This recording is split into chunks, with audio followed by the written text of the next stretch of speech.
Na história, acompanhamos dois irmãos, Kevin e Kylie, que acordam sozinhos em casa. No escuro, as crianças percebem que seus pais simplesmente desapareceram e, ao caminharem pelos cômodos, descobrem que todas as janelas e portas também sumiram. E não há como pedir ajuda, pois o telefone da casa está mudo. Para piorar, as crianças começam a suspeitar que não estão totalmente sozinhas e uma presença macabra começa a se comunicar com elas.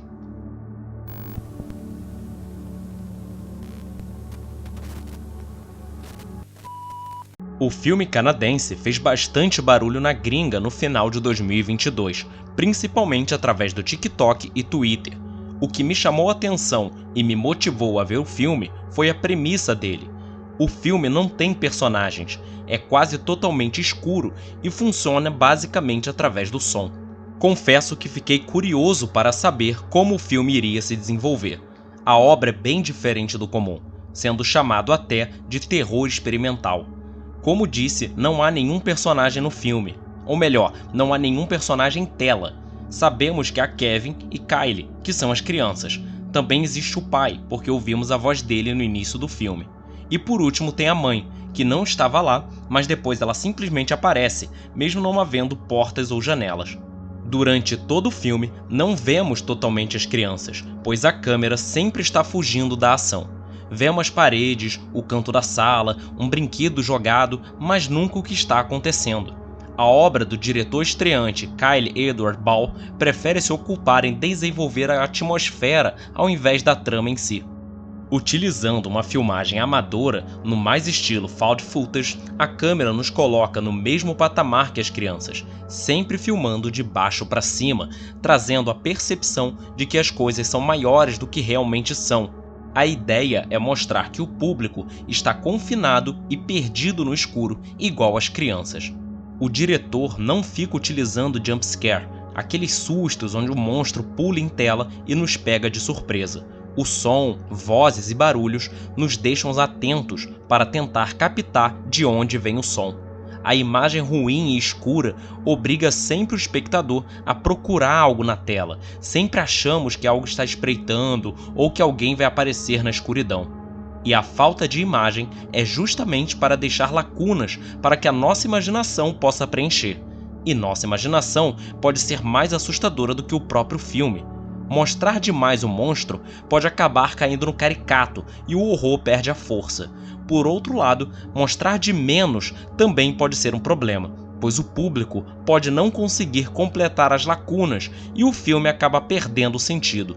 No começo pode parecer estranho, mas quem conseguir se envolver pode curtir uma experiência única num filme de terror. Skinamarink é um daqueles filmes que ou você ama ou você odeia.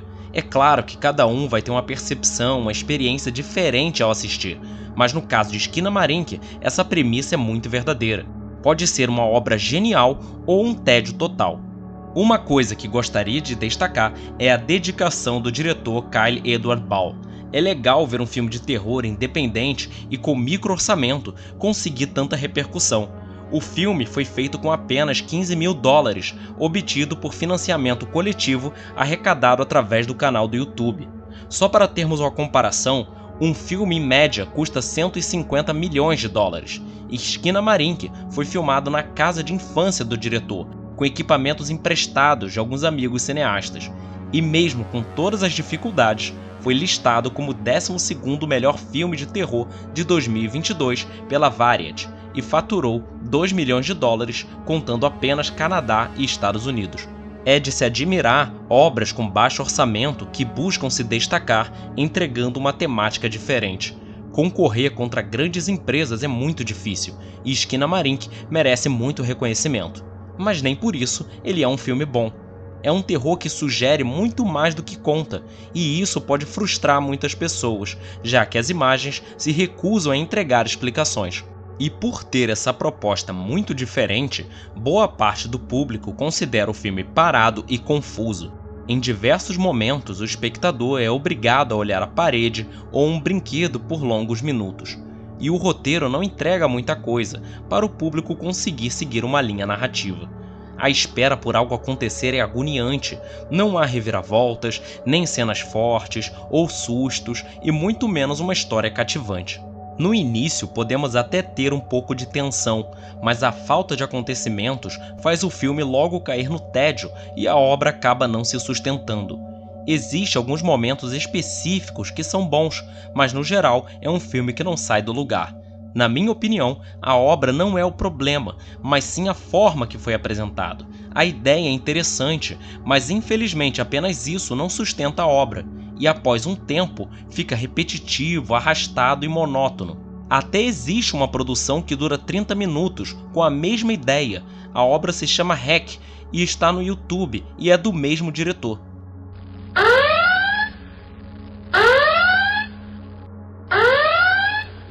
Existem algumas teorias tentando explicar e dar sentido às coisas que acontecem no filme. A mais aceita entre os espectadores é que Kevin bateu com a cabeça e morreu. No início do filme, temos o diálogo entre o pai e a mãe, dizendo que Kevin caiu da escada e bateu com a cabeça, mas que está bem. Ele tá bem. O Kevin caiu da escada e bateu a cabeça. Não tiveram nem que dar ponto. Mas todo o sangue que nós vemos no final do filme pode ser a memória real do Kevin, do momento do seu acidente. A teoria diz que ele morreu com a queda e agora está num limbo ou numa espécie de purgatório. Outra teoria diz que Kevin está em coma e tudo o que acontece é fruto de uma mente danificada pela queda. E mesmo em coma, ele consegue ouvir vozes, mas não vê ninguém. Embora não vejamos a mãe, nós a ouvimos conversando com Kevin, dizendo para ele fechar os olhos e dormir. Esta poderia ser a maneira de Kevin interpretar quando ele foi colocado em coma induzido. Sua mente infantil interpretou como se a mãe o visitasse na casa e deixasse ele sozinho e com medo.